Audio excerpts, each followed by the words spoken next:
Hello there. Today's video follows on in some respects from the broad introduction to the later Roman army we did a week or two ago. I'm not quite sure which order these will be posted in. I'm trying to get ahead of myself because I've just switched computers, or I'm about to, and I haven't yet moved to the new one, which often takes a while getting all the software set up, so I'm not quite sure whether there'll be a delay in producing the next video, so I'm trying to get ahead of myself by a few weeks so that there shouldn't be any gap. We should always have something out on Wednesday. Today's theme is tactical change in the Roman army, and it's a very broad topic, but it's oddly enough something that isn't talked about all that much. People look at the organization of the army, they look at equipment, and they look at individual campaigns, battles, eras of how the army is operating, and obviously one of the big themes that I expressed some skepticism about was that there were drastic changes in how the army functioned between the 1st, 2nd centuries AD and into the 3rd and 4th. Certainly by the later 5th and into the 6th century, the army does seem different in the way it operates, the balance between infantry and cavalry, this sort of thing, the scale of operations. But nevertheless, there's continuity as well. But how much of this, because after all, if we look at more recent military history, tactical change tends to be fairly rapid, and much of it is driven by technology. So, you could look back to the later 17th century where you've had matchlock muskets alongside pikemen in most infantry regiments in European-style armies, because the matchlock musket is too slow to load, not particularly good in combat, therefore you're vulnerable to cavalry. The pikemen are supposedly there to protect you against cavalry. The proportion of musketeers to pikemen steadily increases throughout the century, and if you look at the English civil wars, there's some decent evidence for particularly royalist units becoming almost all musketeer early on. But it's not really until you get the development of the flintlock as a more affordable, mass-produced thing rather than a specialist unit. So a flintlock, a little bit more reliable, a little bit quicker to load, and then the plug bayonet that will eventually turn into the socket bayonet. Plug bayonet meant that you could turn your musket into a short pike, but you then couldn't shoot it. The socket bayonet, which fits around the muzzle, means that you can have that sort of pike element, that spear element, I suppose, rather than a pike, given the length of the thing, and then you can still reload and shoot it, even if it's a bit cumbersome and you're quite likely to skin your knuckles and all this sort of thing. That changes the way armies operate. Over the course of the next century, armor will become rarer and rarer for cavalry, although it will continue. Napoleon will, of course, re-equip his heavy cavalry regiments with cuirasses, so you get the cuirassiers as your shock troops, and they're still around in the Franco-Prussian War, and it was one of those quite disturbing things going to the excellent First World War Museum at Péronne on the Somme, where you have uniforms from 1914 and 1918, and if you look at the French cuirassier of 1914, other than the lack of an N on the helmet for Napoleon, it's not really that different from the equipment of a century earlier, and the same thing people were wearing at Waterloo. So technology doesn't always change everything instantly and everywhere, and there are legacies and hangovers in the way things are done. More dramatically in the 19th century, obviously you'd have the greater availability of rifled muskets rather than these being equipped just the equipment of specialist troops, a minority of your force, to the middle of the century where you have the Crimea with the Enfield coming in, the Indian Mutiny, then particularly the American Civil War, where although muzzle-loading smoothbores are still in use to some extent all the way through, they become very much the minority. Now, there are big tactical changes in that time because the area where infantry weapons are likely to be lethal increases with the greater range of these things. Again, there's all the arguments about how much it really changes, to what extent this is also due to the nature of the landscapes, the terrain on which the battles are fought, the nature of the armies that produce them, but you do have that move away from the shock action of cavalry in the Napoleonic era and before becomes less and less viable as the century goes on, and it doesn't happen on any major scale in the Civil War battles. There's a bit of it in the Franco-Prussian War. By 1914, it's the image of lancers trying to charge and getting stopped by barbed wire fences and mown down by machine guns. You know, that odd scene in the film War Horse, where you have that rather nice charge done by Benedict Cumberbatch, isn't it, and his cavalry regiment. I can't remember who else is in the cast. And it's all nicely done, and they've got the practice one as well of the slow acceleration, the swords up in the lunge, ready in the charge.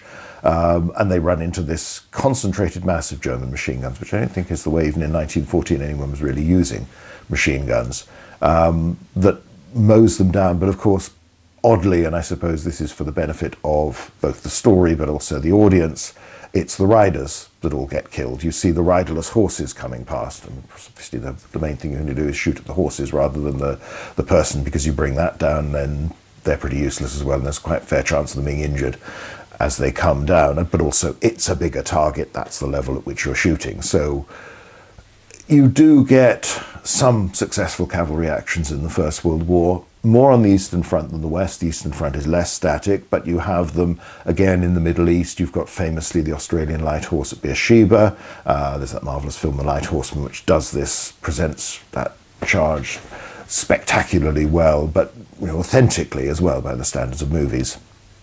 We'll come to that when we look at we have our cavalry theme next year, and we will take a look at how they've been presented on screen, how that helps us to imagine what's really going on. There are others where British yeomanry units do things in 1918. You get these occasional successful cavalry charges afterwards, but it's usually in slightly unusual circumstances. In massed battle, while the Germans in particular will still have cavalry divisions in the Second World War, as will the Russians, they tend to be used more for pursuit, more for anti-partisan operations, this sort of thing. The mobility element rather than the idea of fighting.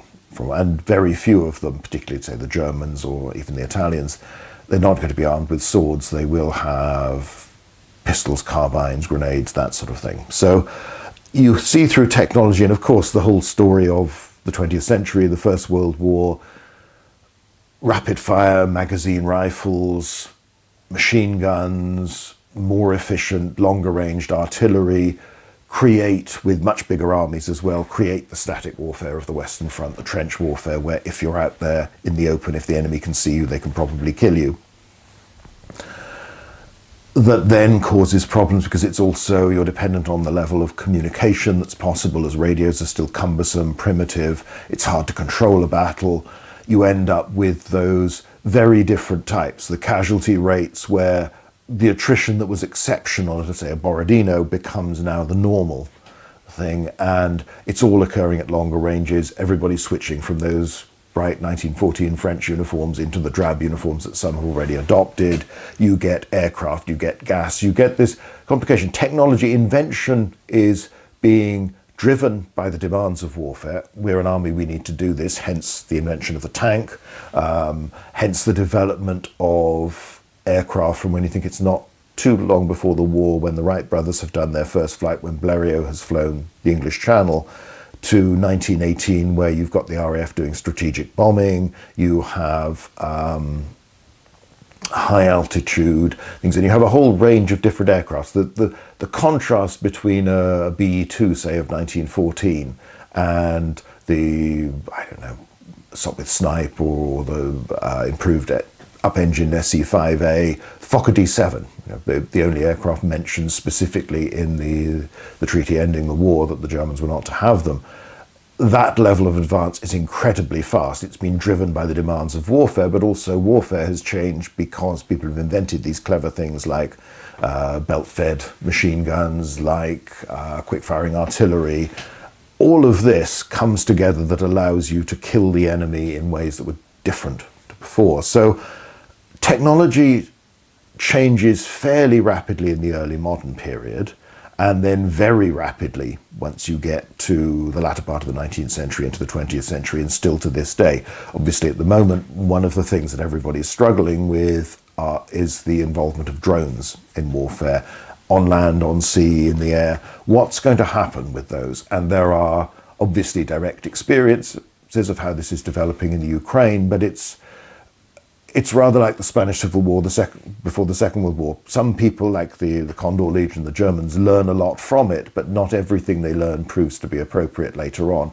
Others look at it and say, oh, well, the circumstances are different. That won't happen if it's in a proper war, in inverted commas. So the changes there, people are going to have to adapt. There will be very significant differences in how warfare is conducted, but the details of how it will all work aren't necessarily apparent. But the key thing is that it's technology that has influenced warfare, has led to so much change in the way armies operate, into tactics, into our theme for today, which you don't get in the ancient world, not to anything like that extent. So that if you look at the basic technology of Scipio fighting Hannibal at Zama, the equipment of his troops, what's available, and compare that to the 4th or 5th century AD, so 800 years later, even beyond that, there is very little difference. Not much has come on. A sword is still essentially a sword.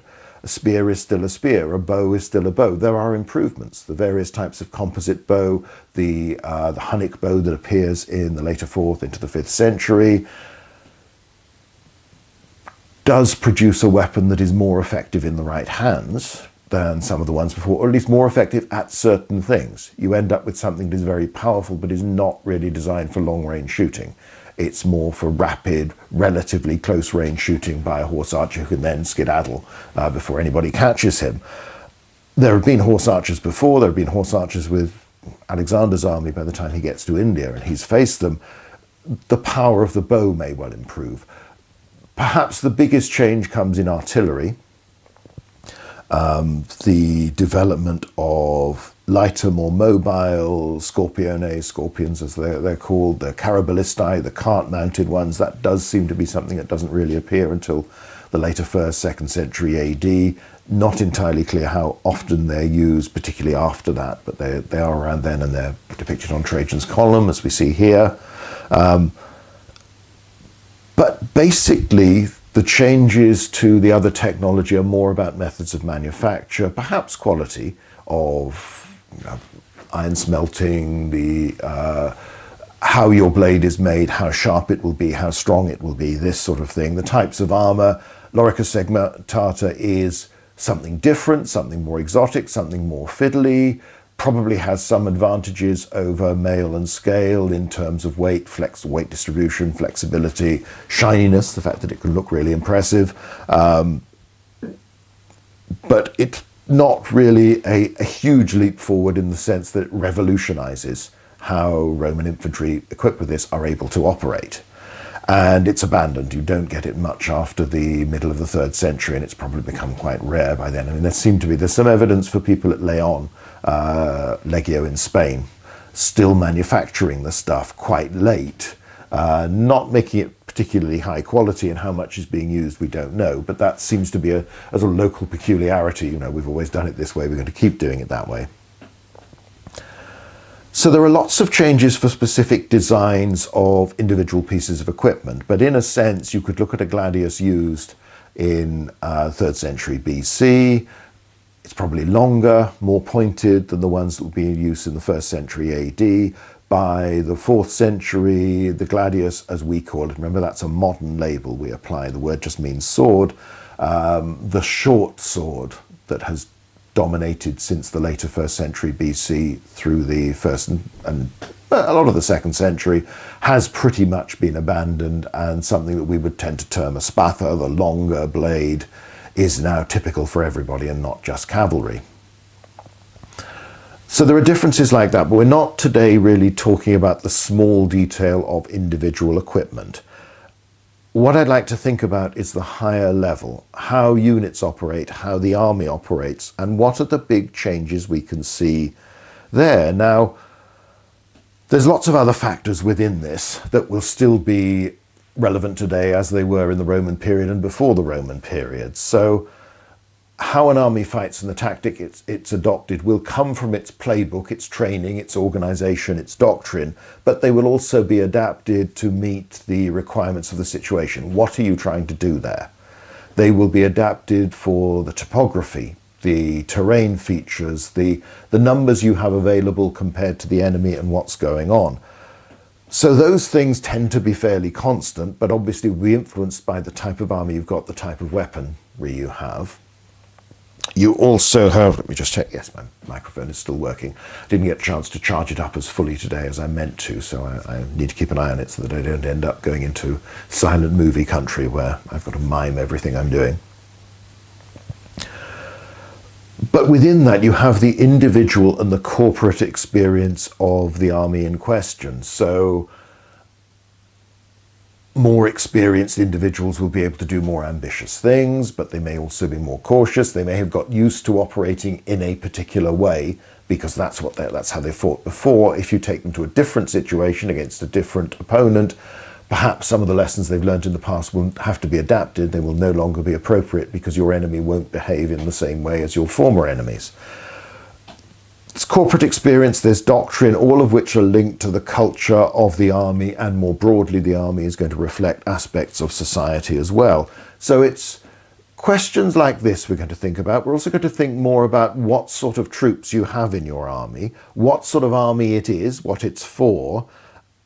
There's also that balance in any period, in any situation. There is always the theory. This is what you should do. This is how you gain tactical strategic victory, by doing A, B, and C. You do this, you impose your will on the enemy. All of the, the principles of strategy, the principles of war that you get taught in military education and more generally, that are so broad in many respects that you can, there is still a relevance to Sun Tzu and things like that, because many of the aspects of it are the same, although how it's actually done is a different thing. And of course, how you apply these very simple principles of war, these simple sounding, that's the hard bit. That's the really difficult thing. There is always going to be a balance in warfare between what's desirable, what you would really like to do, and what is possible for you to do in the circumstances, with what's available, the situation where you start. It's the usual, I wouldn't start from here, the old joke of somebody asking for directions and saying, oh, well, it's difficult, I wouldn't begin from here. People don't tend to start with an absolutely clean slate. Right, I've got this idea of a war or campaign or battle. This is the perfect army I'd love to have. This is the situation in which I'd like to fight. Things aren't as neat as that. You can try to control things, but you never have that full control.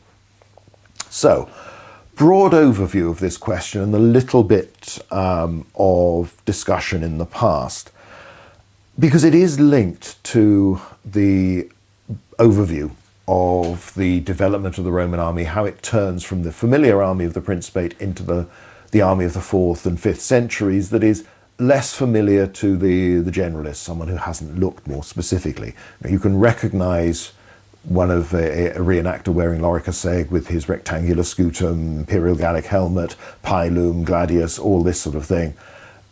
If people see a picture of a well reconstructed 4th century soldier, they may or may not guess that he's Roman, because the iconic Roman legionary is that man in lorica seg, and it has been from the Hollywood movies onwards.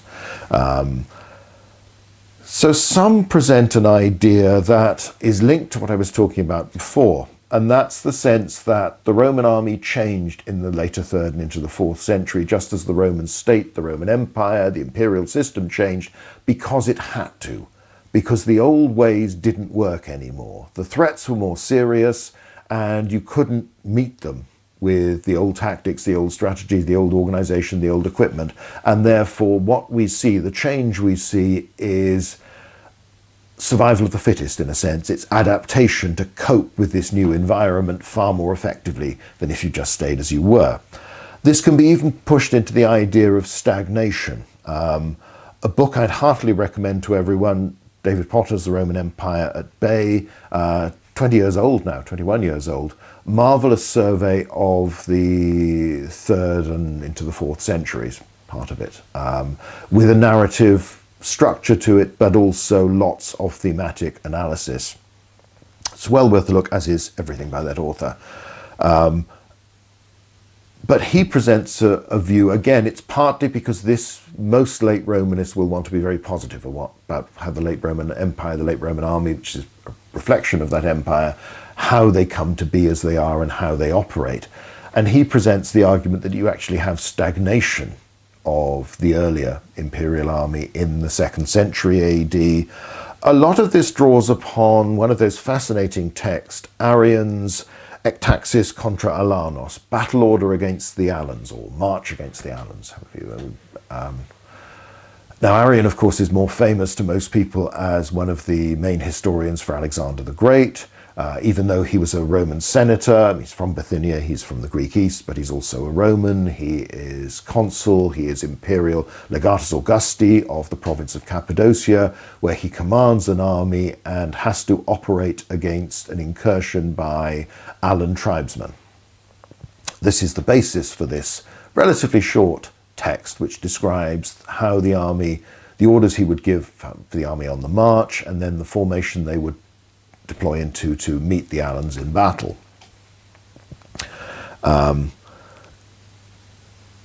It's a fascinating thing. We will talk about it in more detail in the future sometime, because it is well worth a look, and there is a very good edition with translation with notes by Duncan Campbell that I heartily recommend to anybody with a really keen interest in how the Roman army works. Essentially, for the battle order, the Romans deploy in a deep formation. The infantry, it's 1 and a bit legions. They deploy 8 deep. They are static. They wait for the enemy to come to them. You have cavalry on the flanks. You have 8 ranks of legionaries, a 9th rank of archers on foot shooting over their heads, and a 10th rank of archers on horseback shooting over everybody's heads. You have artillery shooting over them as well. You have auxiliary cohorts protecting the flanks, cavalry beyond that, and you have more cavalry in reserve. It's fascinating because he talks a little bit about the command structure, how it all works, and even though it's done in slightly archaic language, and he calls himself Xenophon, one of his other heroes from the past, but they wait. This is a defensive posture. You are waiting for the enemy to come to you. And he doesn't really say what would happen if the Alans don't choose to bang their heads against this formation that he's deployed. Now, we have a little bit from Dio that mentions this campaign, but so briefly that it's not quite clear. He talks about how the Alans are persuaded to withdraw by the actions of Arrian, the governor. It's not clear whether this battle was ever fought, whether this was a plan, but something that he never had to put into effect. So the argument from this can be, well, the army's become very rigid. It's become rather static. It's only good at fighting other Romans, which is what it's going to do a lot of in the 3rd century. And that it needed serious reform. It needs more cavalry. It needs to be more aggressive with them. Now, the similar ideas had been expressed years ago in 79. Everett Wheeler, a very prolific, insightful, often acerbic commentator on ancient military history in particular, wrote an article called The Legion as Phalanx, which argued, starting with Arrian to a fair extent, and then looking at descriptions of battles in Ammianus and later on, that Roman infantry moved from the more aggressive, advance to contact, charge, having thrown your pila, shouting charge, attack the enemy of Caesar's day, and appears to be the case in the 1st century AD as well. But Arrian is the example where they're static, they're defensive, and the similar things. You get, the breakthrough at the Battle of Strasbourg, where the regiments of the Roman army that stop it are described as sort of standing like towers. There's a sense that they're, again, static, defensive, meet the enemy at the halt, but in close formation, more like a shield wall. And again, there is the emphasis in Arrian on being densely packed together. This is, you are making a very tough block. And they are talking about using words like phalanx from early on. So have you got this pattern where the infantry tactics become more defensive?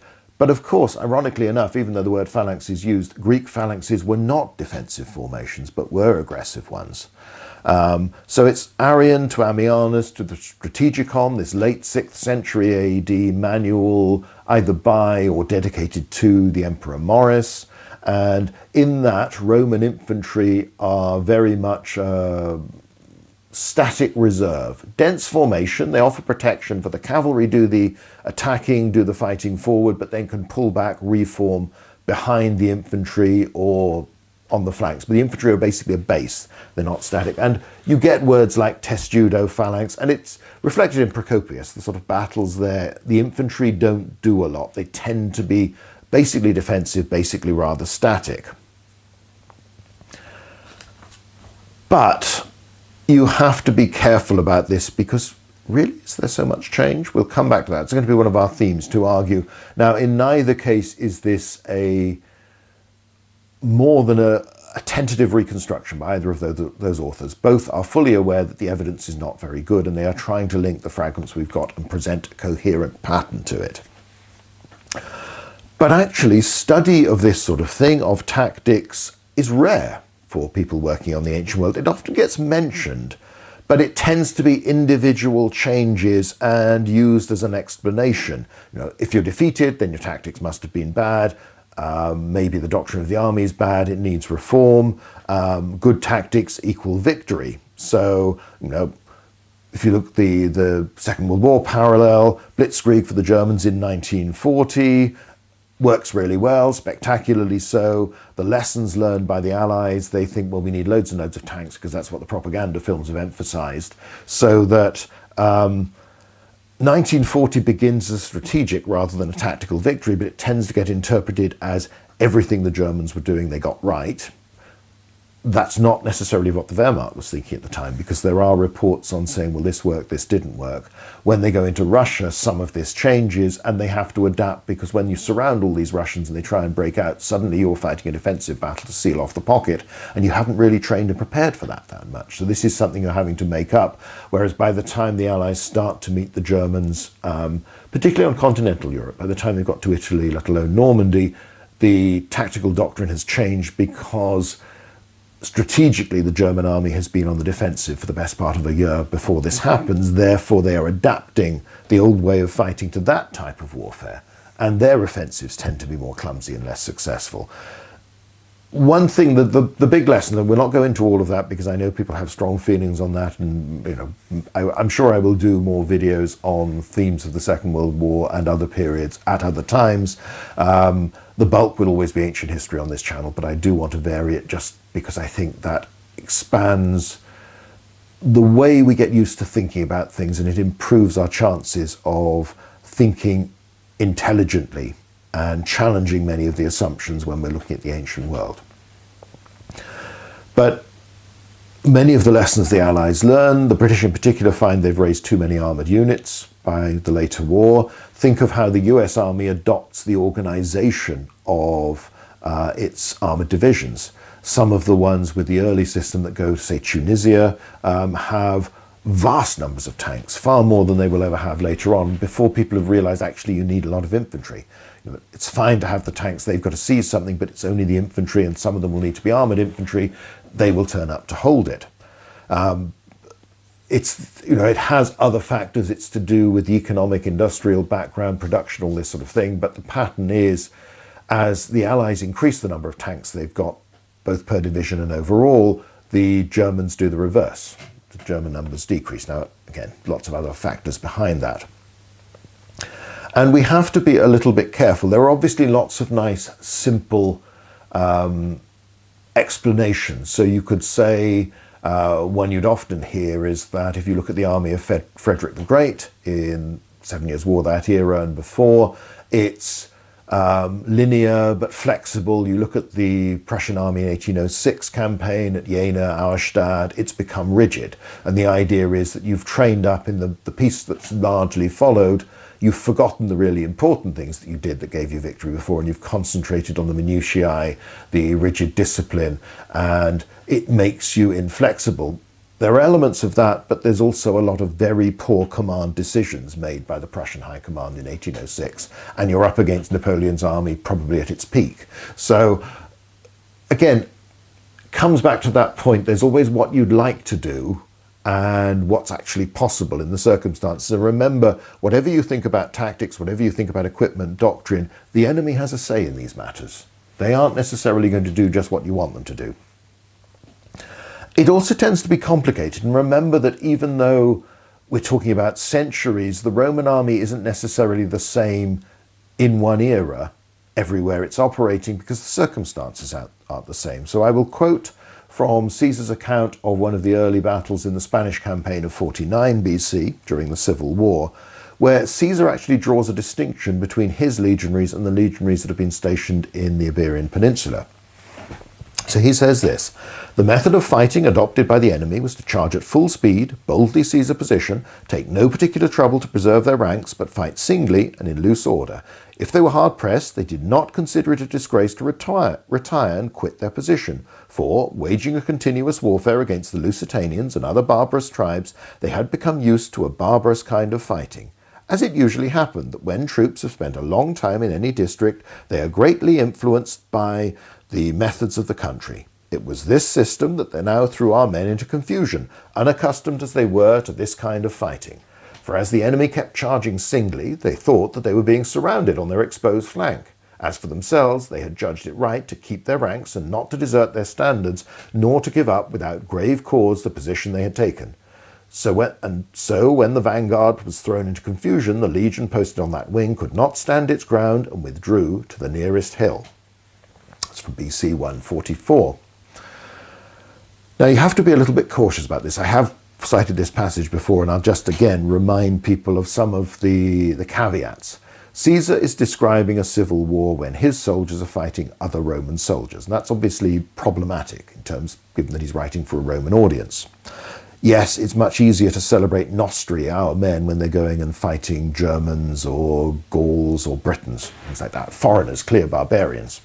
So presenting your opponent as not quite Roman because they fight like barbarians, there's obviously a way of making it seem acceptable, making it clear, I am the good guys, nostri, our men, we're right, we're doing the proper thing, we're defending the rights of the Republic, the rights of citizens against the faction that's taken over the state, and the soldiers of that faction are not quite as Roman as they should be.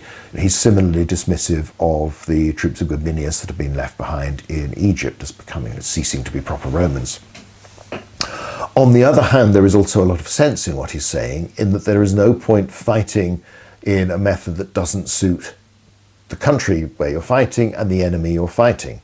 So although there are stereotypes of barbarians that don't stand and slug it out, think of Thucydides' description of the Illyrians, of how they don't consider it shameful to run away and all this sort of thing.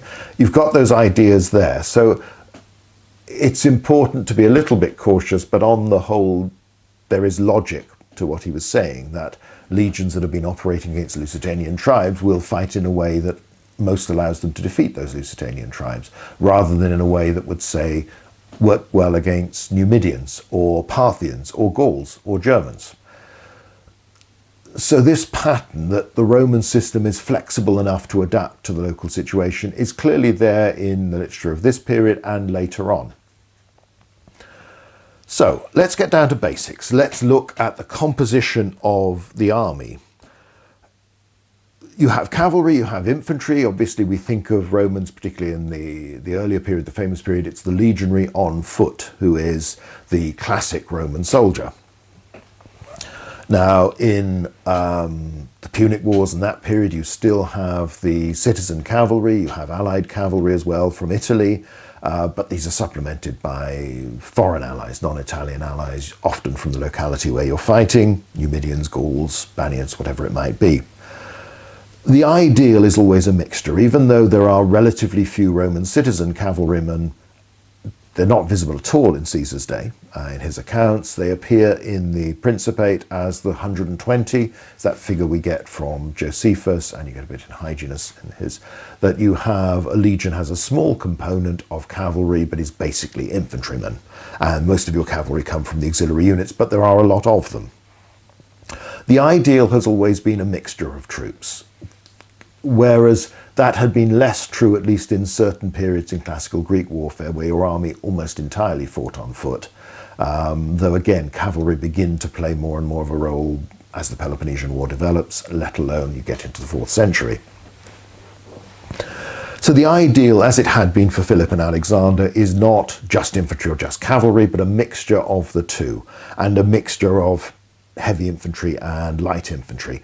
Until the 6th century AD, when you do get some all-cavalry armies and where the cavalry have very much become the dominant arm, this does seem to be the pattern throughout. So whether you're talking about Ammianus or Caesar or Tacitus, the armies they describe are a mixture of more heavy infantry or more infantry than cavalry, but the cavalry are a significant part of the battle line, a significant part of the army.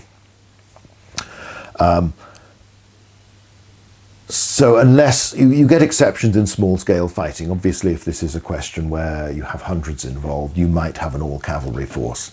And there's an incident where in the Jewish rebellion where a group of rebels fighting in the open are taken down, first of all, eroded by missile fire and then ridden down by Roman cavalry without the infantry playing any part at all. That could happen, but that's not a campaigning army of 10,000 or more, 10, 20,000. You're going to have a lot of infantry. You won't have an all-cavalry army once you get beyond a few hundreds, really. Now, Roman cavalry, generally speaking, have a poor reputation. There's a question about this in the Q&A session. I'll leave that till we get on to our whole cavalry season next year. Largely that's through Hannibal, in that his horsemen time and again outflank, defeat their Roman counterparts. Now, one of the reasons they do that is that they're better, but also they are more numerous, particularly at Cannae, but also in the earlier battles. So it isn't a simple thing of, one against one, an even fight, and the Romans just inferior. Italy is fairly poor horse-rearing country. For a lot of practical purposes outside warfare, mules are more useful in hilly, mountainous Italy, so tended to be more profitable as things to breed. And the Emperor Vespasian, that's where his family money comes from, is breeding mules. Legions tend to get emphasized in the accounts and the cavalry mentioned less, but you also have that tradition within Livy and elsewhere of Roman cavalrymen fighting in the old way and putting their reins in their teeth and or letting them go and just spurring the horse forward, doing this bold-headed charge straight at the enemy. Very aggressive, not particularly subtle. So the idea that we tend to impose that Roman cavalry are just bad isn't reflected in Roman perceptions of it, but also in the battlefield performance. There are days when they do badly, there are other days when they do extremely well. And you could say, well, Adrianople shows Roman cavalry not doing so well. Well, there's more to it than that. And of course, the whole question of whether or not the Goths that arrive are cavalry or infantry or a mixture of both isn't a simple one to answer.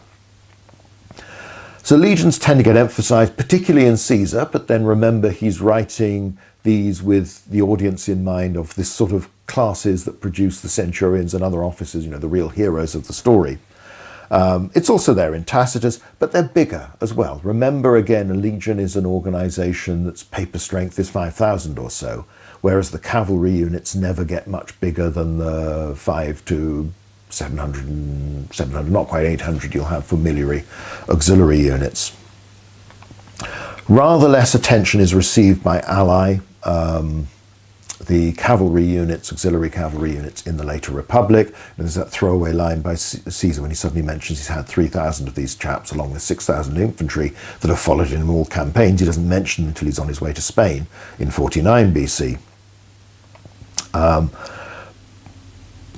But you could also say in the battle accounts of the Republican period, Punic Wars and others, the ally provided by the Latin and other allies from Italy never get as much attention as the legionaries.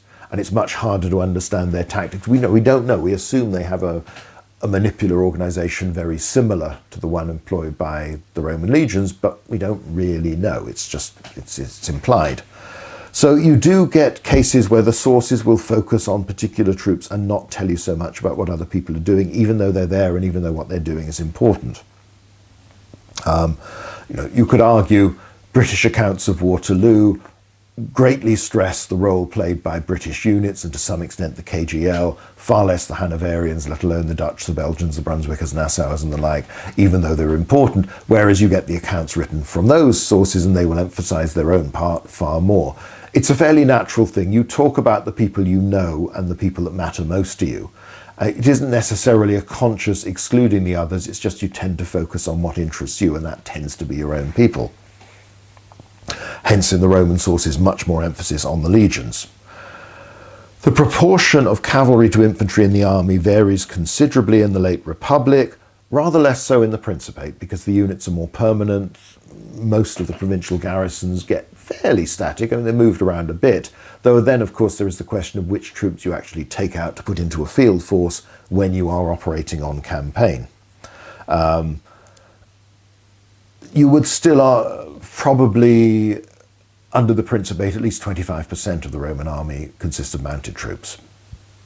You have the ally, the all-cavalry units of the auxilia, but you also have the cohortes equitatae, the mixed cohorts that have 20% cavalry, and there are lots and lots of these because they're terribly useful in garrison work and all this sort of thing, and patrolling and convoys and escort and all this sort of thing.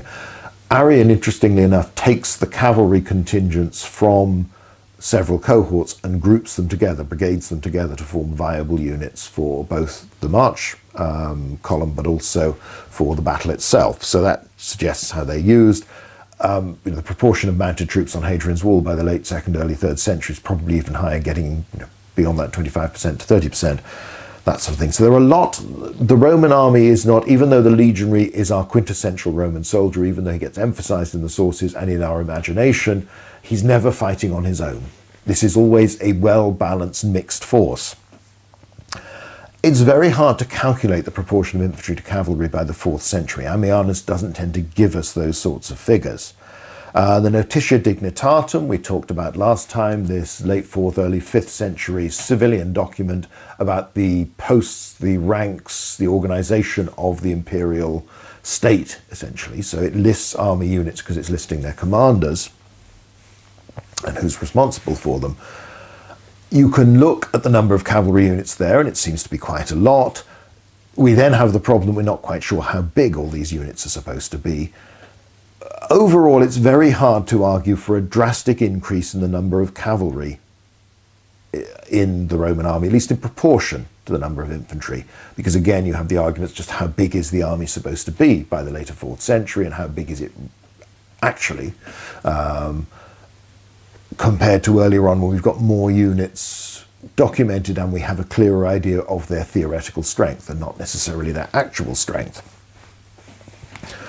So there doesn't seem to be a higher proportion in battlefield armies where these are known, and probably not overall. So it's actually this idea that the Roman army gets more cavalry focused and has more cavalry by the 4th century is hard to justify. In the second case of having more cavalry, almost certainly not to any marked degree. That it is more cavalry focused, again, isn't really obvious from Ammianus. It's more of an assumption that there are more cavalry, therefore they must be more important. So they are there, and you obviously get titles like Magister Equitum as one of the army level ranks, but then of course that's an ancient title. It was the Master of Horse accompanied the dictator on campaign. You've had those in the Second Punic Wars. So although there's a huge leap, it doesn't necessarily mean you're calling them that because cavalry is so much more important, not necessarily. So let's look at the individual troop types. Start with heavy infantry. The legions are there throughout. They are vary in some of their details. So obviously you're starting off with a manipular army where you have around about a quarter of your troops are light infantry, the velites, the skirmishers. They are the young, they are the poor, too poor to afford body armor, big shield, all this sort of thing, or too young to be considered ready yet for the main battle line and main fighting. These vanish with the professional army. They're simply not there, and you end up just with heavy infantry in the same way the cavalry component decreases, possibly vanishes for a while altogether. Basically, everybody is close order, armoured soldiers with the very short range pilum. So you don't have the lighter javelin used by the velites that you could throw a bit further. But again, it's not quite as simple as that. We have some shadowy groups like the antisignani, men before, in front of the standards, and you get post-signani referred to. They crop up in inscriptions from 3rd Augusta's camp in Numidia under the Principate, and they are referred to, the antisignani crop up a couple of times in Caesar, where they seem to be sent out as the name would suggest, ahead of the main body. There isn't actually, though people have argued, oh, this shows that they're lightly equipped, they don't have body armor, so they're fast moving, fast marching, perhaps even fighting some form of skirmishers or light troops.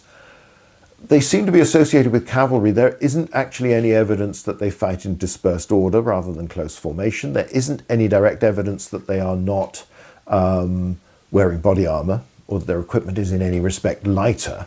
They are fighting ahead of the main group. Is this something like commanded musketeers in the English Civil War that have been detached from their units to support the cavalry, but as dense blocks within the cavalry that give them some firepower?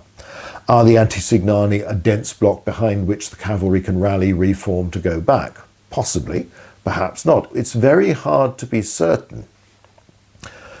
You have lanciarii start to appear. They appear to be there in the Cappadocian legions. Arrian talks about his 8 deep legionary line, the first 4 ranks having a different shafted weapon to the ranks 5 to 8.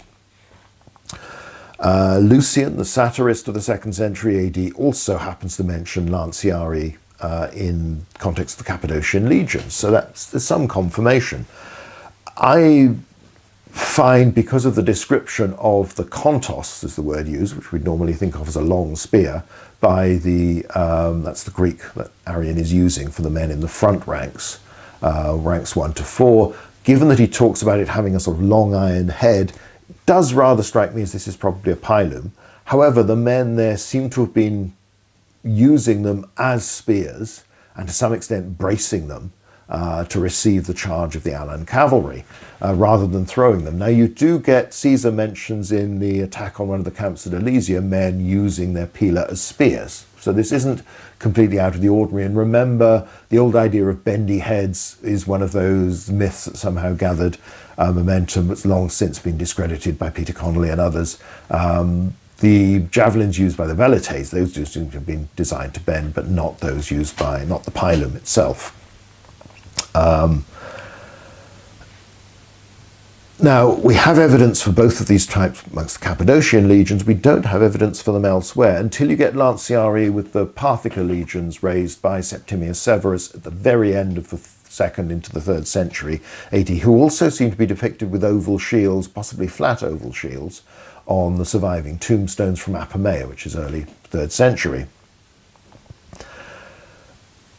There is more evidence as well in the later 2nd century for the use of the spatha, apparently by legionaries, so they haven't necessarily using the gladius. But again, how drastic a change is that? You have, these are professional soldiers. Is this a reflection where we've got 2 types of shafted weapon in use by legionaries in Cappadocia? Presumably this is a regular thing, and not just for this Arrian's particular plan here. Is that something that you're only doing in Cappadocia because it suits the type of warfare and operations that are likely there, and it fits in with the tradition of those particular legions? Or is it something that every legion everywhere in the empire is doing? That's, again, one of these problems, and we'll return to that as we go on. You have, unusual equipment employed in specific circumstances earlier on. So in the Numidian War, back in late 2nd century BC, you have legionaries being given wicker shields. This is when they're climbing up to assault a city, and normal scutum would be too cumbersome. So just because soldiers can use something when the circumstances are right doesn't mean they use it all the time. We've got to be careful not to be rigid. And the point is, with professional soldiers, you can train them to do other things. And you might well want to expect them to be able to operate a range of different equipment. I suppose, the classic case now is that you should be able to use any of the squad or section weapons to replace casualties. So you should be able to use whatever support weapons you have as well as your basic rifle. Bear in mind as well, from very early on, from the First Punic War, same there in Caesar, same there later on, legionaries and other Roman troops can be put on board ship to serve as marines and expect to operate there.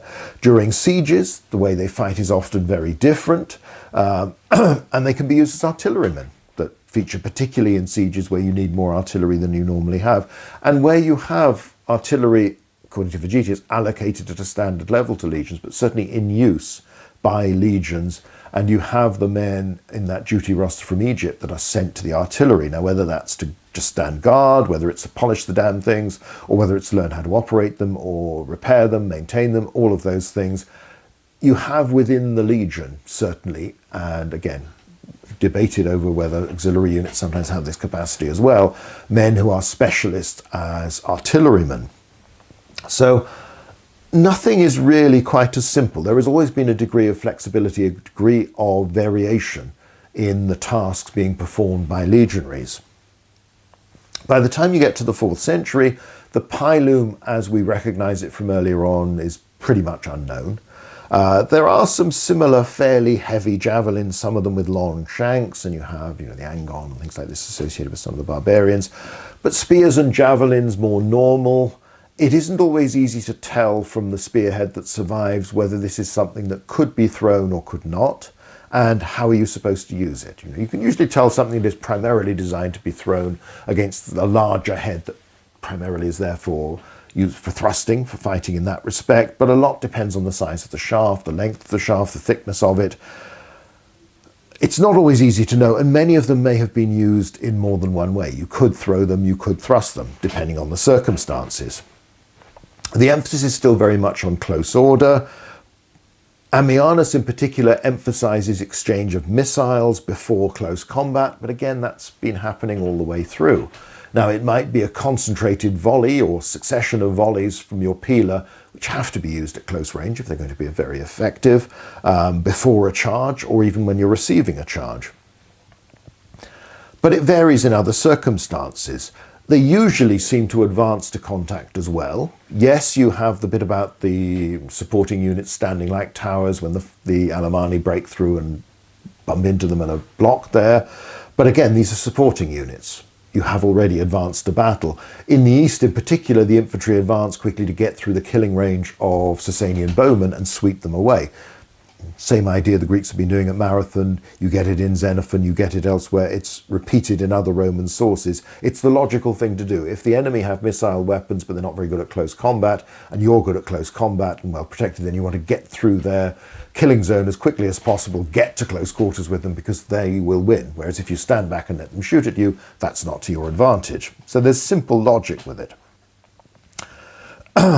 So they do seem to charge under some circumstances. The idea that just because in Arrian they've become this static force, they're always like that afterwards, that really doesn't work. Sometimes the desire is to fight that way, or they're ordered to fight that way, but sometimes they still charge, as seems to be normal in Caesar. And remember, one of the few discussions of tactics in ancient literature, in Roman literature, is the Battle of Pharsalus. Caesar talks about the Pompeian legionaries waiting in a dense formation, deep formation, at the halt to meet his own men. So his own men have begun to build up to a charge, see the enemy aren't coming to meet them, stop, reform, and then charge in good order. And he argues that being static is bad for morale, that even though it's supposed to make it easier to steady your aim and all this sort of thing, actually you get some extra velocity from running forward when you throw something. More important than that, there is a huge moral lift. You feel more confident, you feel more aggressive, you're more likely to win. So there has been a debate. There have been times when Roman commanders have told their infantry to stand in place, meet the enemy, wait for him to come to you. There have been others where they do that, but as for instance, when they defeated Boudica, they wait for them to come very close and then counterattack. And you get that pattern. So not so simple. Auxiliary infantry are obviously part of the army in a big way, a big formal way, and are regular soldiers from at least the time of Augustus, and they've been starting to develop before that. Too often they're described as light infantry. Now I noticed one of the Q&A, one of the questions that came in this time was about auxiliaries and how they fight. There is already a video on that, and I'll put that up in the link at the end card to this one on how they actually operated. And my argument is that most of them were actually very much like legionaries, even if the equipment was slightly different.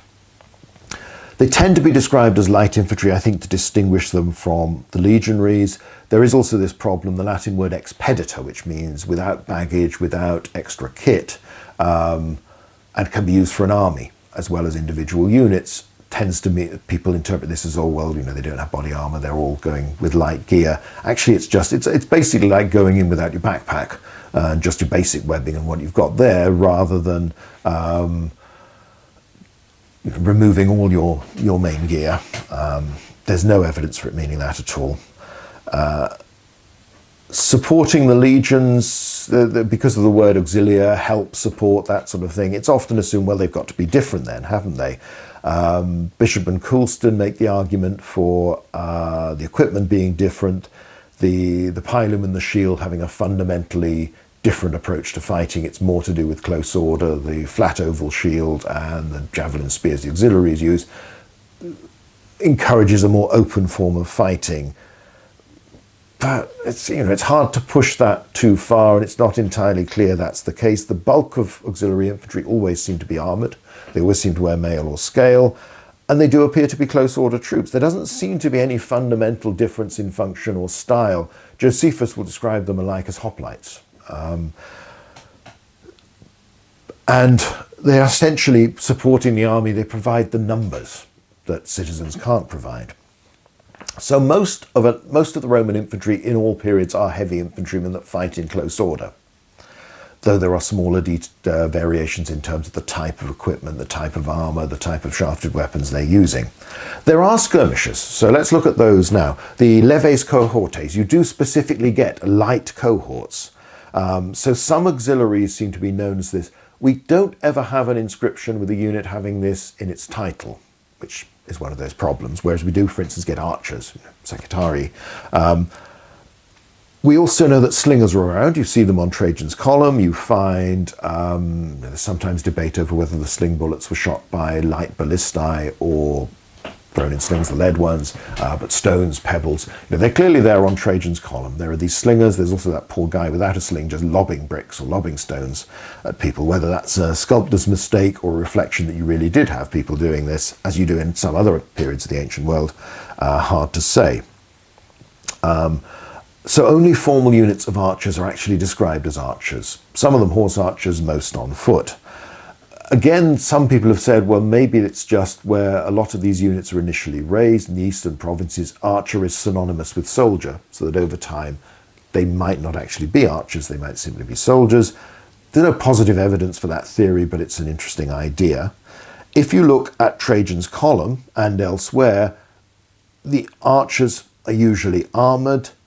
Some indication that's not always the case, but at least some of them are given a helmet and body armour, though if they have a shield, it's obviously not the big flat oval shield or hexagonal shield that's familiar from ordinary auxiliary infantry, because that would be rather cumbersome to have.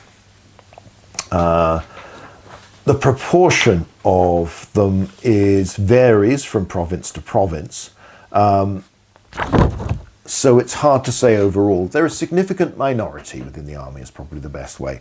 Who the slingers are, whether they're a proportion within a unit that's otherwise equipped with standard gear for close-in fighting, we don't know. As I say, no one is attested as a unit just of slingers. Generally speaking, all missile men, including archers, seem to be fairly vulnerable on their own. They need to operate with supports. They do sometimes operate in close order. They do sometimes operate in loose order. They sometimes operate as, like Arrian with his 9th rank, shooting over the head of the formed legionaries. Josephus mentions this a couple of times in the fighting outside cities in Judea, where in this case it's 3 ranks of legionaries with the 4th of archers behind them. There's an interesting fragment, the entire speech hasn't survived, where Hadrian talks to cohors 2 Hamiorum of archers in North Africa during his review of the provincial army there. He says, hence, as you do not shoot at a signal, the foe being already upon you, your prefect makes you try and shoot oftener and sharper, so that among the many missiles the foe dare not lift his head above his shield. You are slow to close ranks, you will break out more briskly. Again, it'd be nice to have more of this. So this not shooting at a signal, does that mean that effectively once you got within range and once you were told, or perhaps without even being told, there wasn't an order, again, the word is always fire that crops up too often in films, but to shoot, to loose, something like that. Obviously fire has musketry. Bear in mind the 95th, the rifle regiment in the Peninsular War in that era, whereas other units, normal orders would be to level and then fire. The 95th were allowed to shoot when they felt ready. The idea was, we want aim fire from you, we want you to be careful, rather than simply waiting to fire an ordered volley. There are cases where they fire volleys as well. So it'd be interesting if that was what was being hinted at here, that archers were normally allowed that discretion. Again, you don't want to do the Hollywood thing of drawing and then holding, just because, as any archer will know, that really is not conducive to good aim, because particularly if you're using a stronger bow, which if you're a good archer and you've developed the muscles is what you want to do, because it'll give more power to the arrow itself, then you really want to loose and release almost immediately, because that's more likely to be accurate, and it becomes a fluid, very natural thing. Interesting talking about closing ranks and breaking out, so that implies that sometimes they'll skirmish, sometimes they won't.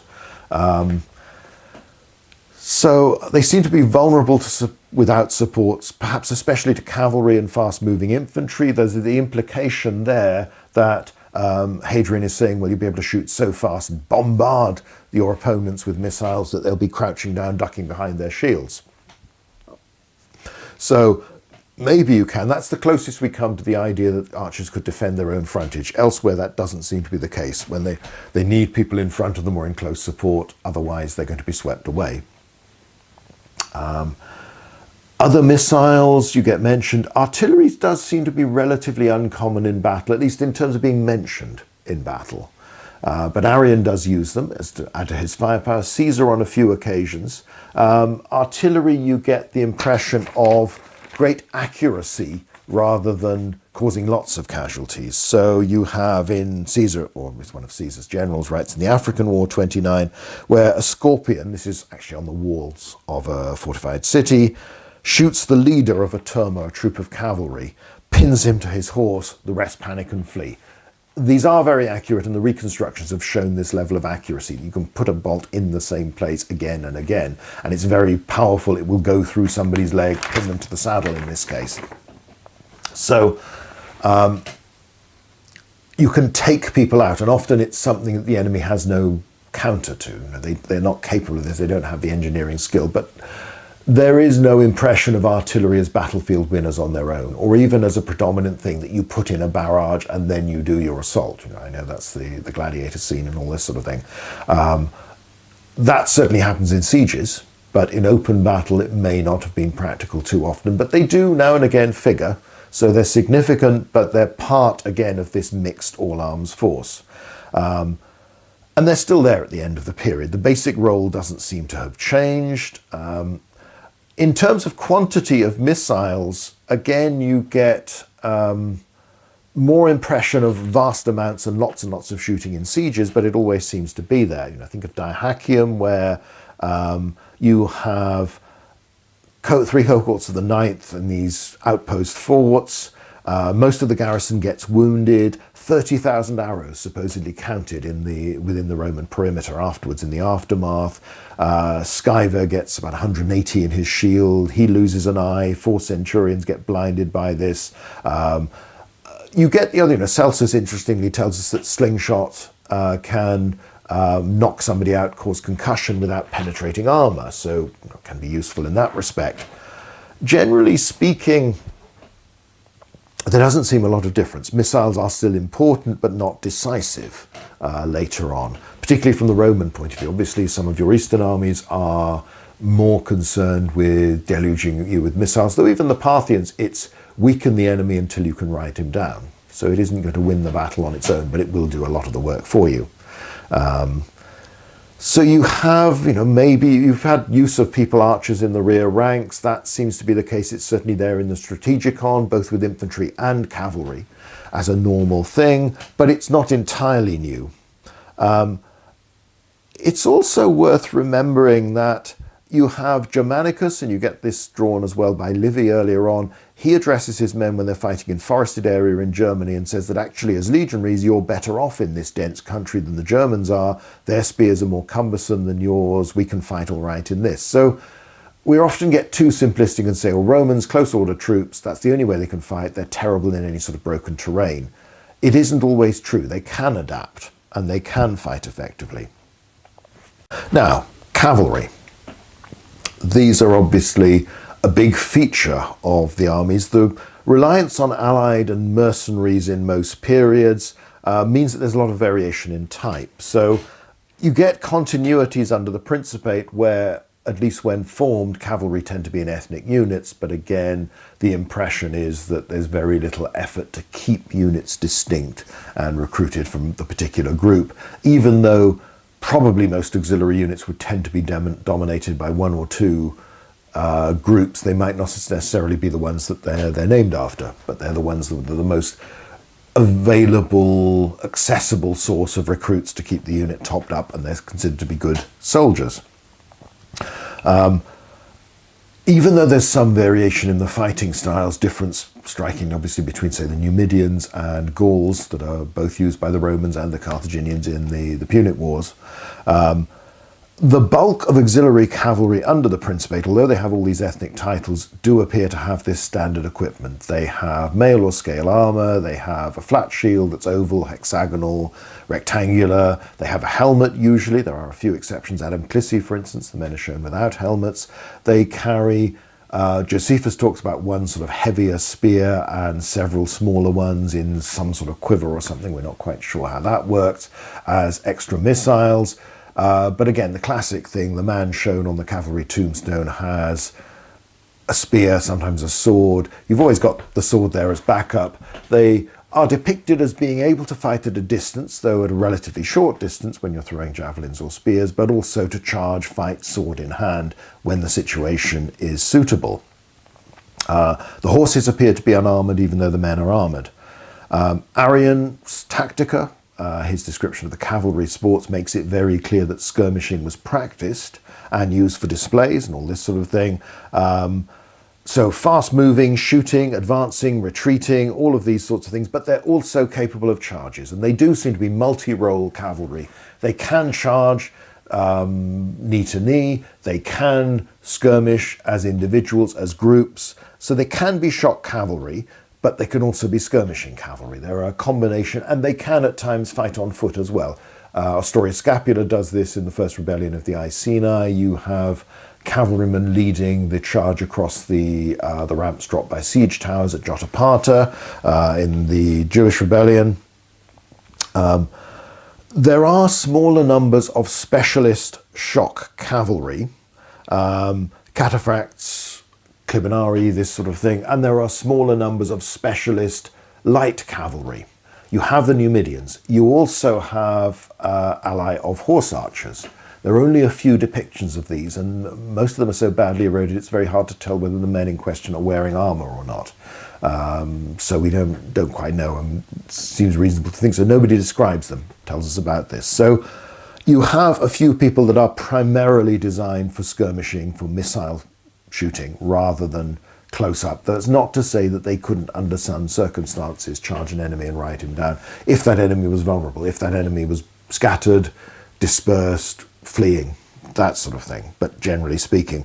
Whereas you have the heavier cavalry, the shock cavalry, that are much more specialised in just that. They are always a minority, even in the 4th and century. You know, these are not the majority of units there in the Notitia Dignitatum.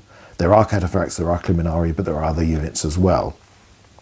The Kontos does seem to be more common more generally. That's a two-handed spear that is much longer and often means that you can't use a shield, or at least a big shield. You know, you might have some sort of soup plate strapped to your arm, your elbow, to protect that, but you're relying more on the cataphract. Tends to be armoured from head to toe, perhaps with a face mask to the helmet, rather than just body armour and helmet. Perhaps sometimes greaves, perhaps sometimes arm guards that you get earlier on. There's the arm guard that was found at Carlisle that may well be associated with cavalry.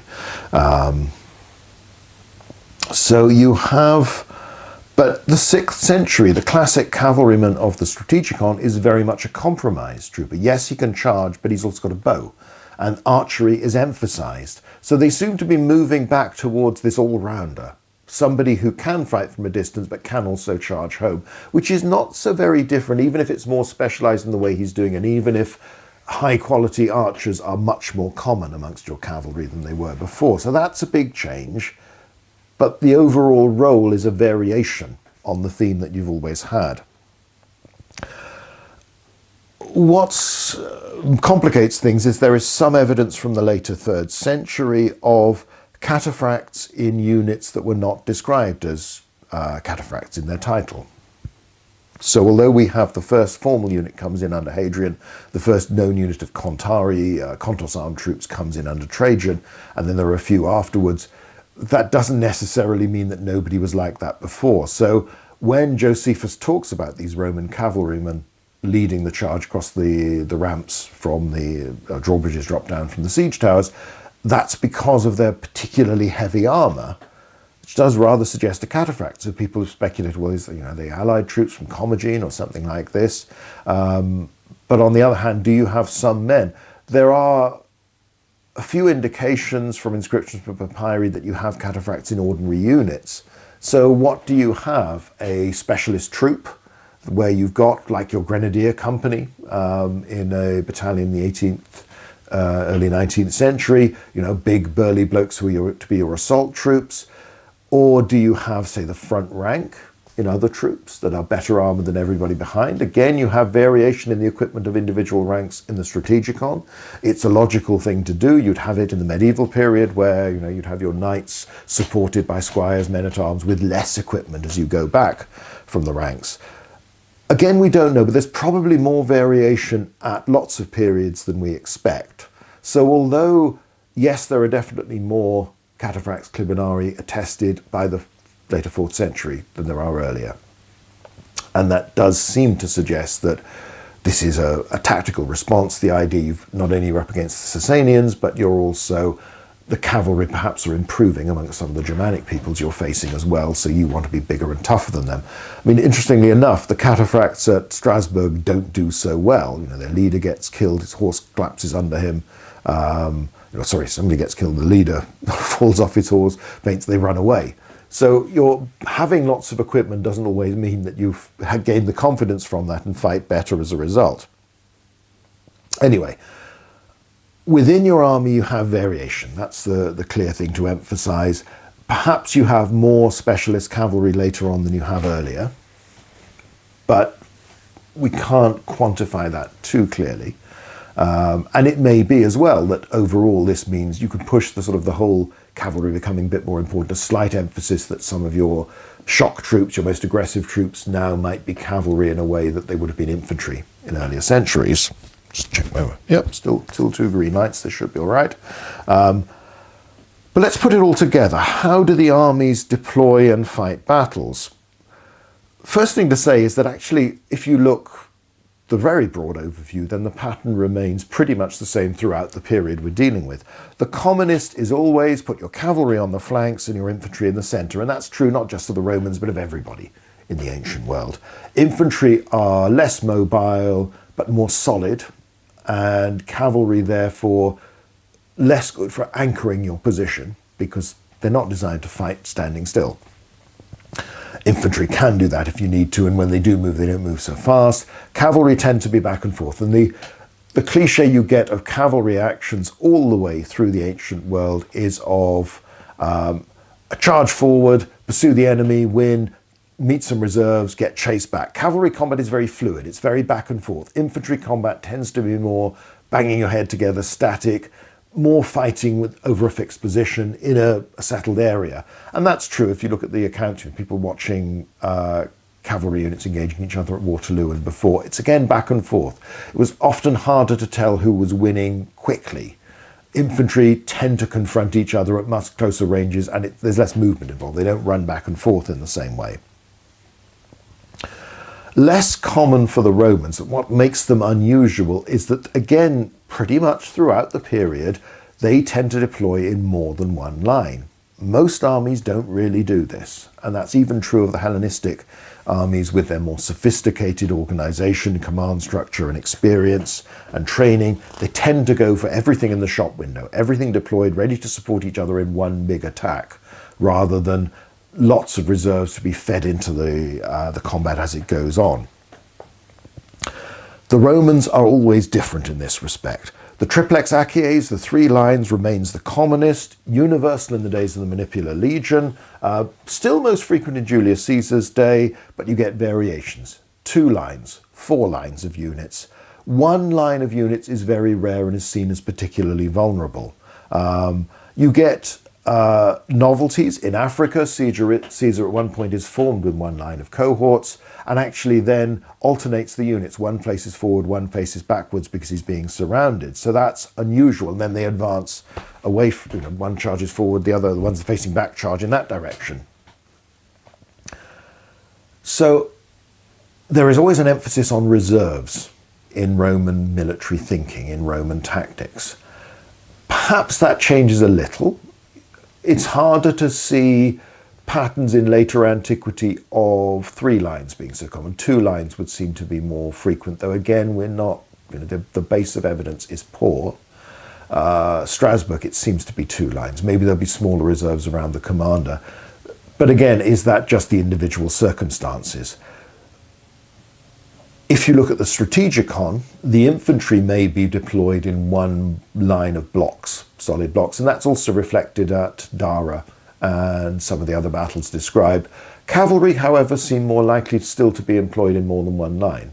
And obviously it's particularly important for cavalry because of this back and forth type of fluid fighting we've talked about, that you don't want to have everybody rush forward, win, but then if they meet enemy reserves, they'll be chased away. You need reserves of your own, fresh troops you can bring in, still under control, to exploit any success or to plug the gaps in case of failure. So cavalry are still doing it in the later 6th century AD and probably beyond. Infantry perhaps less so, but by then again the infantry role has been minimized. Who goes where in these formations? That's the basic pattern. Infantry in more than 1 line in the center, cavalry probably also in more than 1 line on the flanks, perhaps some other reserves as well. Auxiliaries under the Principate are sometimes in the front, sometimes on the flanks between the legionaries and the cavalry, but they can also form the front line of the main infantry formation, as they do at Mons Graupius. They can form a supporting line in one of Publius Crassus's actions Caesar describes in the Gallic Wars. Concern about the flanks is evident throughout ancient literature.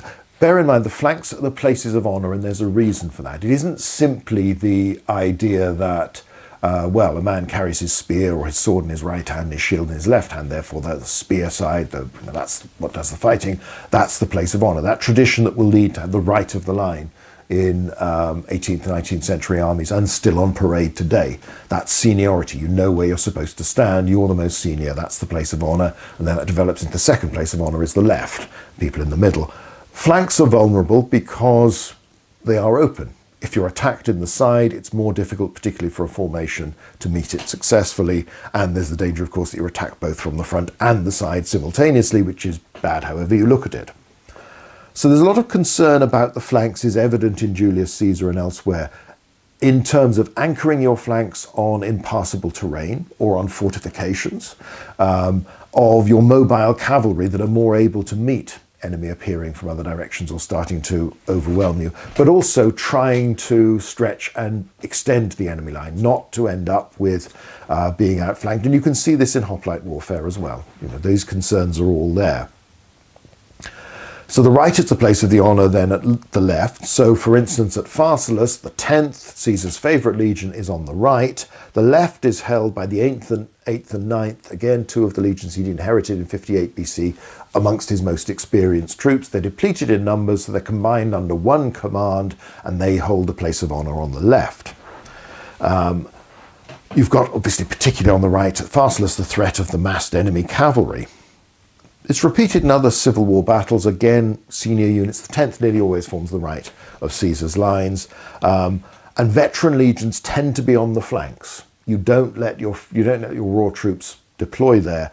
You have the flanks reinforced by 5th Alaudi at Thapsus, partly as a result of the threat posed by the elephants used by the Pompeians. But it's this concern. My flanks are vulnerable. If a flank goes, the line might collapse, it might be rolled up. So I need to secure those. If the line is broken in the middle, that's bad, but hopefully there'll be reserves to meet it. It's less critical immediately. The other thing is, of course, you know the enemy are doing the same thing, and they're putting their best troops on their right, on their left. It's playing around with this sort of thing that Epaminondas does in the 4th century BC, surprising the Spartans by hitting them with good troops rather than they are the elite that are facing weaker troops of the enemy. It's more complicated than that. Again, that's something we can talk about another day. So, playing the game of battles, there are variations in it, but again, a lot of this is tailored to the army you have, the enemy you're facing, and the situation. So it isn't always as rigid as all that. The very rigid days of the Republic, of the Punic Wars, where you've got your 3 lines and that's how you're going to fight and that's how you're going to deploy. When you think Scipio Africanus will play around with this, once he has troops that are well enough trained to do that. So you'll put your legions on the flanks rather than in the centre at Ilipa. You will play around with the lines, the Great Plains at Zama. So let's think about the context of battles. Deployment, the challenge to battle, this havering around while you're manoeuvring, you get close to the enemy and then you might rush up to meet him, but once you're there, you're very careful about when to fight and where to fight. You're trying to choose as strong a position as possible, but not so strong that the enemy won't attack it at all, therefore you'll be denied battle. So there's an element of compromise. There's an element of you've got to give the enemy something, offer him something, or you've got to be willing to attack him when he has an advantage. This is the stuff of all the theoretical manuals where, you want the wind in your favour, you want the sun in the enemy's eyes. If you've got lots of cavalry, then you want more open country. If you've got more infantry, well, you need some way of negating the enemy's superior cavalry, this sort of thing.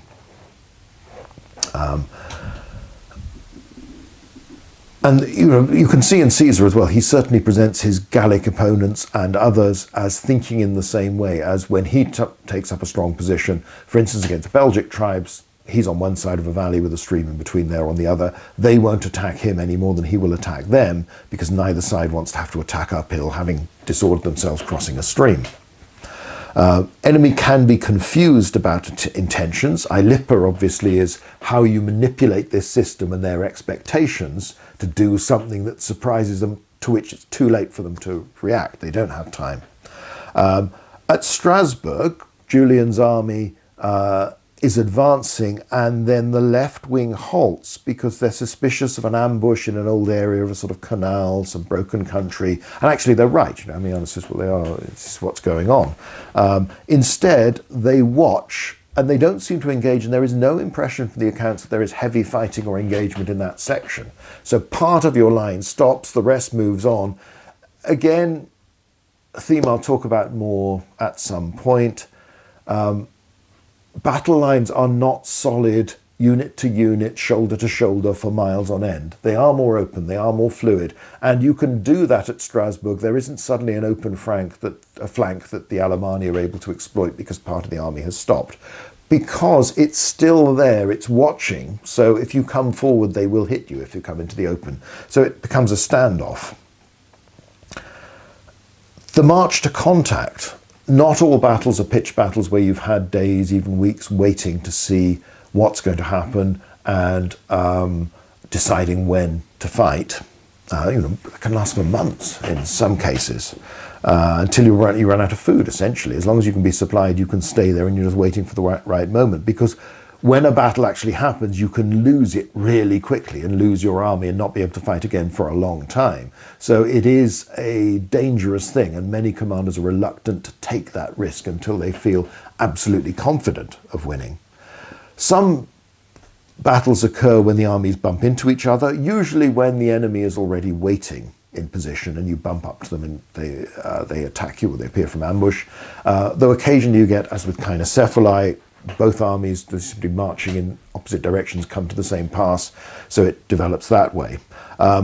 You get the idea of the agmen quadratum, the square column, pretty much follows through. I mean, the language is still used later on as well. Now that might be partly archaic, but the idea of advancing in a way that protects you from threats from the flank, from ambush, guard your baggage train, that's there from Polybius through to Caesar, through to Arrian. It's still there in Ammianus and later. And broadly speaking, there are variations in the detail, but the idea of flank protection, of even marching in a sort of hollow square to protect your baggage, it's there all the time, or several parallel columns that can be ready to deploy. So let's come back to Arrian and think back, because a lot of these theories are the idea that the army stagnates and there is a need for tactical revolution, tactical change later on that makes the infantry static and the cavalry becomes the attacking arm of the Roman army. One of the big problems with Arrian is that we don't know whether this battle was ever fought. So we don't know how well it would have worked. It may be that the Alans took a look at this or other things and thought, no, there's a Roman army out in the field, we've got some plunder, let's just go home. And it's an odd mixture of the highly literary but also very detailed. He clearly expected the enemy to attack him, but he doesn't show how he's going to force them to attack him if they don't want to. He's got those precautions on the line of march. Again, it fits into this theme of marching with care, protecting your baggage, protecting yourself against surprise attack, and then forms up on ground that's open but with hills to protect his flanks and help with that, to receive a frontal attack.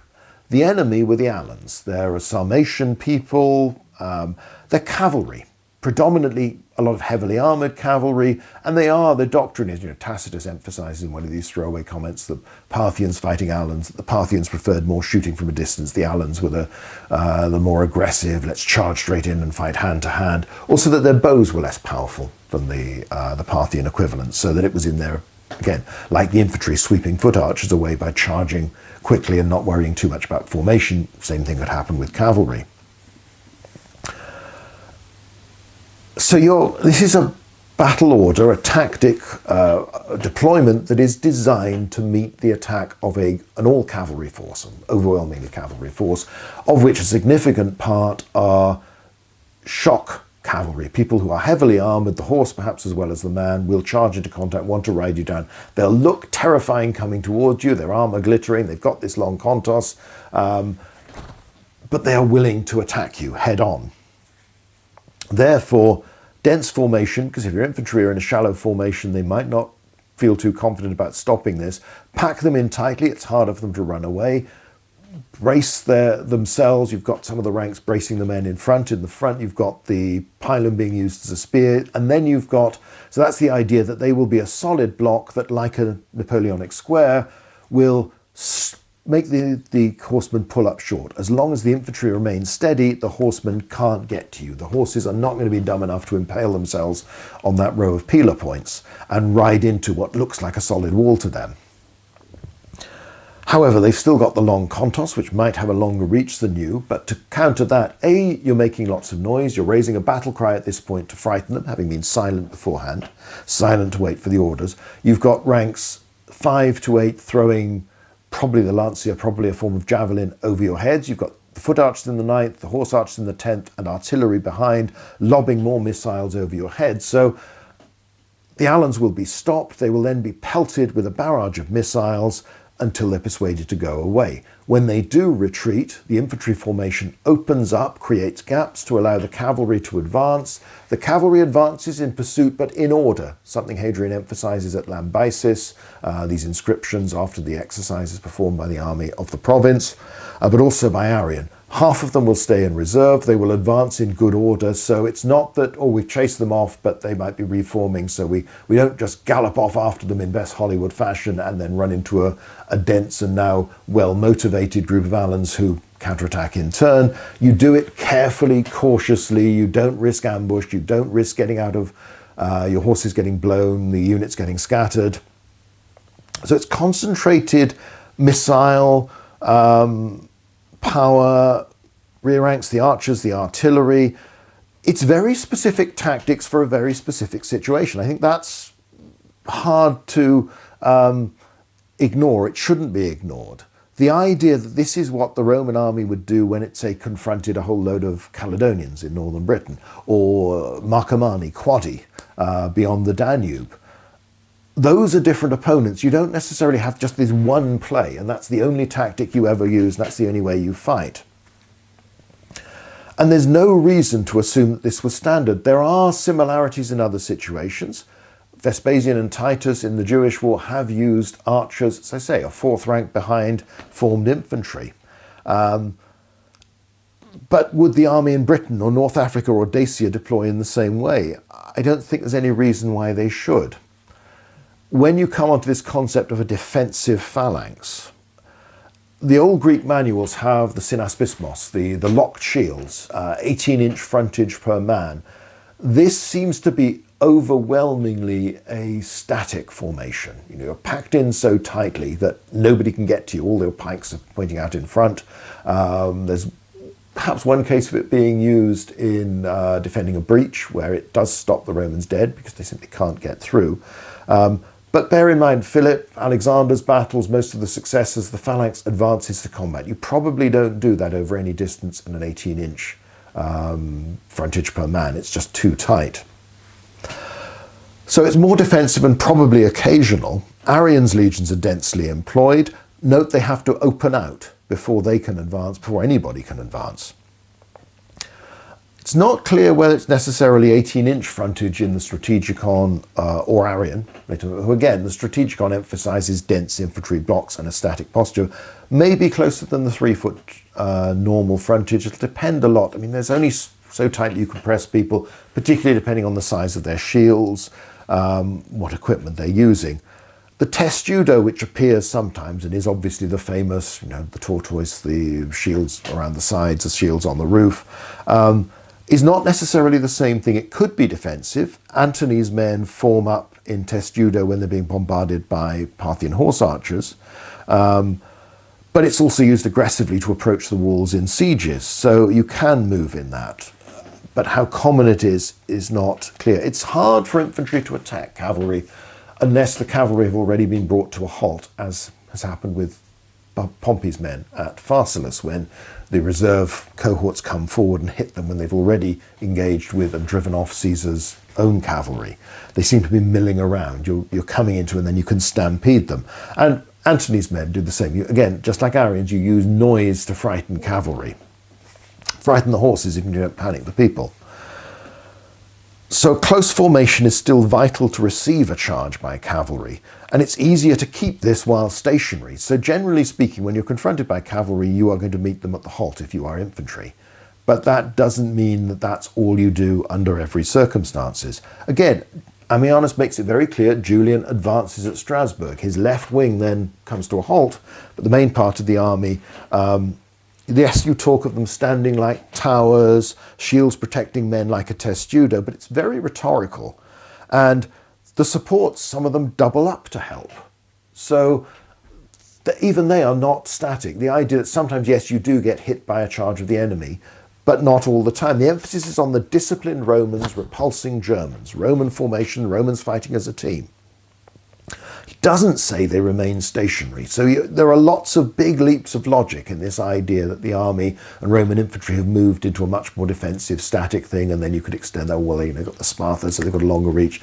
They've got the spear again, so they keep and prod at people, keep them further away than the pilum that you've thrown and your short gladius sword, where you really have to get close to do unpleasant things to them. So again, Ammianus talks about Roman infantry sweeping away Persian archers. You're probably still in the main throwing your spears and javelins and then following up with the sword in this later period. It isn't just this change, that it's not like a hoplite where the sword is very much a secondary backup to the spear, and the spear is your primary weapon, and you might even use the broken stub of it and use the butt spike. Again, those don't appear to be common. You know, you've got most of the spearheads we find could be of a weapon that could be thrown, even if not as far as others, and even if it might be a bit cumbersome. Nevertheless, emphasis is probably more on missiles. Perhaps not true by the time you get to the Strategicon, where it's more long spears and keep the enemy at a distance. But again, that doesn't mean that's all infantry can do at that time. But by that period, the quality of infantry generally seems to be lower. Infantry have moved in a strategic sense much more to be garrison troops.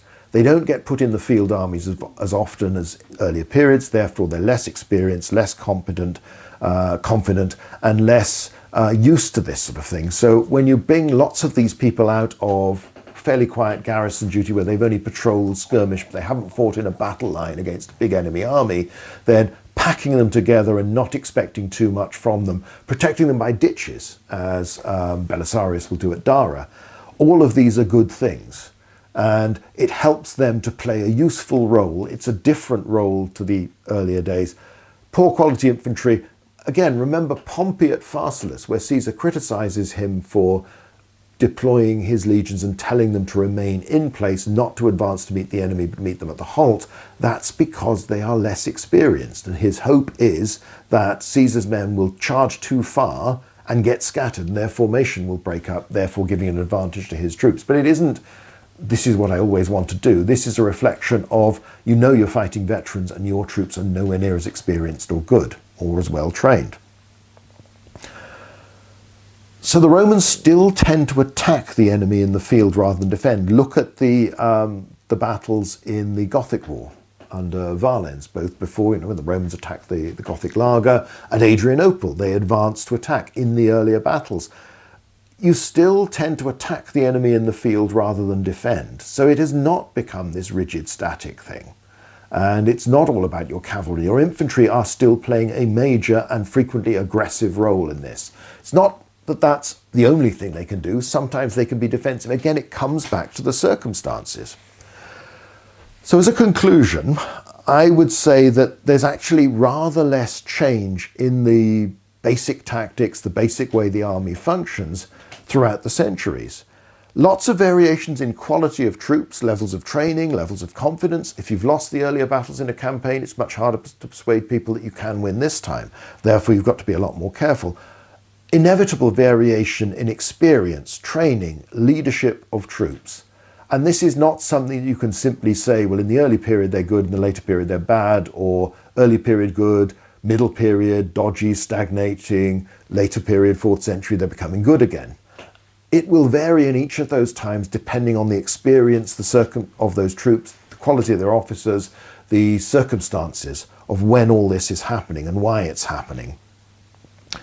The nature of the problems you're facing, the enemies you're facing also change. And when you do come across people like the Huns, you know, the impression you get from Ammianus, these are strange, weird, very, very dangerous, monstrous even, then you have to work out, how do I deal with this? In the same way you have to work out, and you can see this from Carrhae to Antony's campaign, Caesar's plans, later operations against the Parthians. The Romans are changing because this is an enemy who fights differently, therefore how do we deal with them? We increase the number of missile men, we have more cavalry, we keep together, we don't break up, we don't, these sorts of things. Arians, you know, the whole point of the ectasis against the Alans is surely to show, well, this is a situation, this is how a Roman army can be tailored to meet the specific threat it faces, and this is the best way to deal with it. Not that this is a universal answer to every military situation a Roman provincial governor is ever going to face. The nature of the problems change, but overall, there's a lot more consistency than there is variation. And the variation is explained by the circumstances rather than any fundamental change in how you're thinking about doing this. On the whole, you still feel there's a lot that would be recognizable to a Caesar, or perhaps even to a Scipio Africanus, of a battle fought in the 4th century AD. There's remarkable consistency. There's very little evidence for radical change in the army that is driven by an overall shift in tactical requirements. That basically suddenly we've realized this doesn't work, we've got to fight more. It seems to be far more, you're going to be here, this is the problem you deal with, work out a way within our basic system that copes best with dealing with that so that you can win here. So tactics-driven change is rare, so there's more, again, it perhaps comes back to our starting position that you don't have the technological change that forces tactics to develop in this period. Basically, things stay much the same. So, all in all, this has been a long and, as usual, far longer than planned discussion of an issue, but it's worth coming back to these things. It's so easy to make sweeping comments about the Roman army or other armies in the ancient world, and then when you look at the detail, when you consider the context, actually it doesn't look anywhere near as clear. So things are going on. The Romans are not stupid. They would not have been so successful for so long if they hadn't been able to be flexible and adapt. But also if the basic system of their army, which does alter depending on who's being recruited, but then pretty much throughout the imperial period remains remarkably consistent and only shows big changes by the later 5th into the 6th century, and even then there's still continuity. Bear in mind in the Strategicon, although you've got these odd Germanic sounding words like bandum and this sort of thing, you still have commands being issued in Greek, but it's transliterated Latin. You've taken the traditional commands of the Roman army and you've added in Christian elements that presumably weren't there centuries before. Nevertheless, there's this same system that is developing, adapting to meet the peculiar local situations. Now, that doesn't always work because of wider things. You might not have the funding, the resources, the talented individuals, and you can become rigid, you can become hidebound, you can keep fighting the last war, which even though the circumstances are no longer appropriate. So the Romans don't always win all the time, but overall, for a very long time, they keep winning most of the time. And the longer a war goes on, the more likely they are to adapt. So you can see flexibility at many levels to how they deal with this. Later on, the infrastructure of the empire can't support the numbers of troops that allow you to do this in the condition that allows them to have this, to be at this peak as often as you would like. But nevertheless, it's very hard to see, and there is certainly not the old idea that the rise of cavalry, the sort of Oman and people like that, again, marvellous historian, books on the Peninsular War are classics that I'm very proud to own. His sort of assumption, you're looking towards the Middle Ages, the rise of cavalry, and you can see this at Adrianople, that the Romans are just ridden down by the Goths that are doing things better. Infantry no longer count, no longer. This just doesn't hold up. It's not there, it's not like that. The reason why by the 6th century the cavalry tend to dominate armies has more to do with the pattern of warfare and the society that's producing these armies than it does to do with tactical or technological developments. Anyway, the usual long ramble that started on a theme and has wandered off to all sorts of other things, and as is always the case with the ancient world, so many of the things we touch upon are a bit more complicated and we'll talk about on other days. But anyway, I hope this consideration of tactics, I know it's a little bit of a niche subject, but nevertheless I hope it's been of interest. So that's it for today. Thanks for watching.